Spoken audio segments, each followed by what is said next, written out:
D'abord, c'était 49 de nos soldats qui avaient été arrêtés. 3 soldats ont été libérés et il reste encore 46 toujours détenus à Bamako.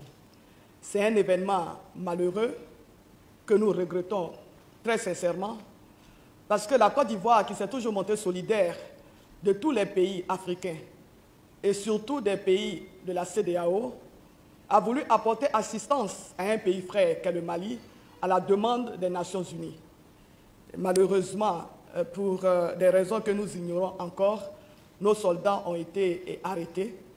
Toutes les démarches sont menées comme vous le suivez. Nous savons que vous êtes informés de toutes les rencontres qui ont eu lieu, que ce soit à Bamako, parce que plusieurs missions ont été effectuées à Bamako par plusieurs chefs d'État, que ce soit le sommet extraordinaire qui a eu lieu à New York, et tous les chefs d'État africains, ainsi que le secrétaire général des Nations Unies et le chancelier allemand qui est aussi concerné, puisque les 49 soldats étaient en mission de sécurisation de la base allemande à Bamako.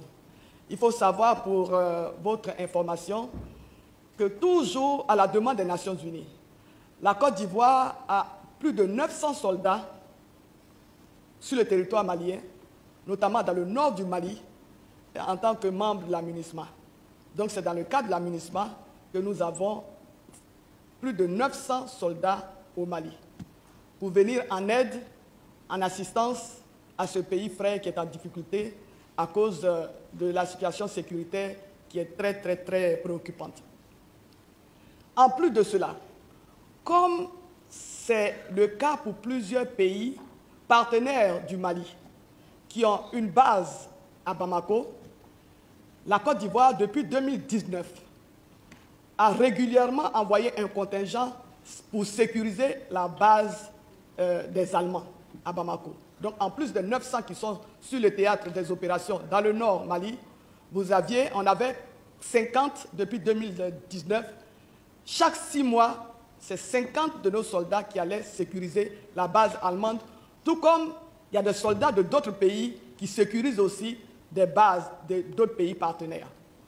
Et donc, chaque 6 mois, il y a la relève, depuis 2019. Et le 7e contingent est arrivé le 10 juillet. L'avion qui a amené le 7e contingent est le même avion, selon la même procédure depuis 2019, qui est reparti avec le 8e contingent. Donc, c'était la 8e relève. Initialement, il devait y avoir 50 personnes, mais il y a un soldat qui n'était pas en bonne santé et donc il n'a pas pu partir. Et les 49 sont allés, et je dis bien, selon la procédure la même depuis 2019. Donc nous avons été surpris quand, à leur arrivée, ces soldats ont été arrêtés. Le président de la République lui-même a eu son homologue du Mali. Moi-même, j'ai eu le Premier ministre. Nous avons échangé plusieurs fois. J'ai eu mon homologue, le ministre des Affaires étrangères. Et tous ceux que nous avons eus nous ont donné la même réponse, à savoir qu'ils vont procéder à des vérifications et puis nous revenir. Malheureusement, jusqu'au jour d'aujourd'hui, ils sont encore détenus là-bas. Messieurs les, je dirais, vénérables sénateurs, dans ma présentation, donc dans l'exposé des motifs, j'ai précisé qu'il y a 17 pays qui ont signé cette convention. Il y a 5 qui l'ont déjà ratifiée. Donc ce n'est pas une convention qui concerne uniquement le Mali, mais c'est une convention qui concerne les pays, plusieurs pays africains. Donc je voudrais solliciter votre compréhension pour dire que la ratification de cette loi ne gêne en rien, ou alors je dirais plutôt, l'arrestation de nos soldats ne doit pas empêcher la ratification de cette convention qui ne concerne pas que le Mali, mais qui concerne plusieurs pays africains. Donc c'est la raison pour laquelle je voudrais solliciter, en tout cas votre compréhension, afin que ce projet de loi soit voté ici, soit adopté, et que cela puisse être, que vous puissiez autoriser le président de la République à ratifier. Et vous voyez les intérêts de la ratification, comme je l'ai dit. D'abord, ça permet une collaboration avec et une coordination au niveau des différents pays. Ça nous permettra de partager les informations. Ça permettra d'assurer la délimitation de nos frontières.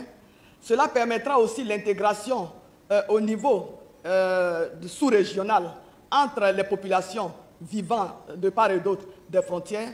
Et cela permettra à la Côte d'Ivoire de bénéficier de financements pour justement régler les questions ou adresser les questions sécuritaires à nos frontières, les questions d'ordre social à nos frontières et surtout renforcer la coopération et l'intégration sous-régionale. Donc nous pensons que tous ces intérêts sont à l'avantage de la Côte d'Ivoire et c'est la raison pour laquelle, tout en exprimant notre préoccupation par rapport à l'arrestation arbitraire de nos soldats à Bamako, nous demandons que cette convention soit ratifiée et nous continuons, et vous savez que le président de la République n'a cessé de se battre pour que les soldats, nos soldats nous reviennent dans un avenir très proche. Et donc, nous avons toujours bon espoir. Nous avons bon espoir parce que tous ceux qui font la médiation, à commencer par le président du Togo, qui lui-même a pris l'initiative d'entamer une médiation entre la Côte d'Ivoire et le Mali, que ce soit le président de la conférence de la CEDEAO, le président de la Guinée-Bissau, que ce soit les délégations qui se sont déplacées à Bamako, avec à leur tête le président du Ghana, tous ceux, que ce soit le président Macky Sall, le président du Nigeria, tous les chefs d'État et aussi le secrétaire général des Nations Unies, parce que les Nations Unies sont concernées par ce problème, tous ceux qui sont impliqués dans la résolution de ce problème nous donnent espoir et nous rassurent que nos soldats vont nous revenir. Nos soldats ont été arrêtés au Mali. Le Mali les accuse d'avoir voulu déstabiliser le Mali. Les soldats sont partis au nom de la MINUSMA. Le Mali dit qu'ils ont appelé la MINUSMA qui disait que non, ces soldats n'étaient pas à eux, que ces soldats ne travaillaient pas avec eux. Le Mali dit qu'ils ont appelé la Côte d'Ivoire. La Côte d'Ivoire dit dans un premier temps que non, ce ne sont pas les soldats. Alors, une affaire de déstabilisation aussi grave. Kandia Camara, tu viens nous dire que toi, sur le téléphone, tu as voulu régler le problème. Une accusation aussi grave, Kandia Camara. Sur le téléphone, toi, tu vas régler le problème. Alors, puisque l'affaire était aussi grave, là, le Mali et la Côte d'Ivoire sont deux pays frères qui vivent ensemble. Qu'est-ce qu'il fallait faire? Kandia Camara, il fallait te lever pour te rendre au Mali. Tu es la ministre des Affaires étrangères. Tu devais régler ce problème-là. Te déplacer parce que l'affaire était très grave. Aller au Mali. Tu viens nous dire non. Tu as appelé ton homologue. Ton collègue de travail. Oui. C'est comme ça on règle une affaire qui est aussi grave. Même Picheri Balé, avec un passeport, vous avez dit qu'elle a voulu faire un coup d'état avec un passeport. Vous l'avez mis en prison. Le Mali qui arrête des personnes qui viennent avec des armes lourdes dans les pays et les accuse d'avoir fait un coup d'état. Et vous trouvez que non, vous les avez envoyés dans un cadre de la sécurisation des contingents allemands, de la rotation de la MINUSMA. Vous vous foutez de qui? Votre comédie là, les Ivoiriens ne vous écoutent plus. C'est de la comédie. Une affaire aussi grave, on pas de coup d'état, on pas de déstabilisation.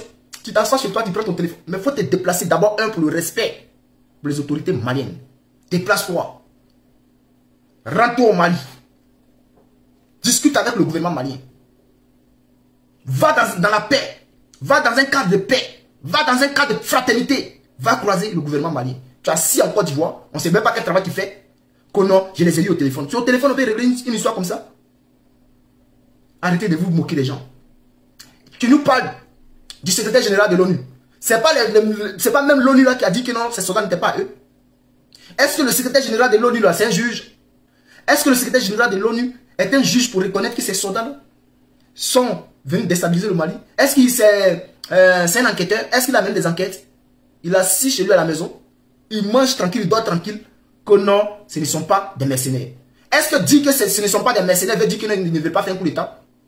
Respectez les Ivoiriens, respectez les Maliens. Le temps qui était au temps n'est plus le temps qui est le temps.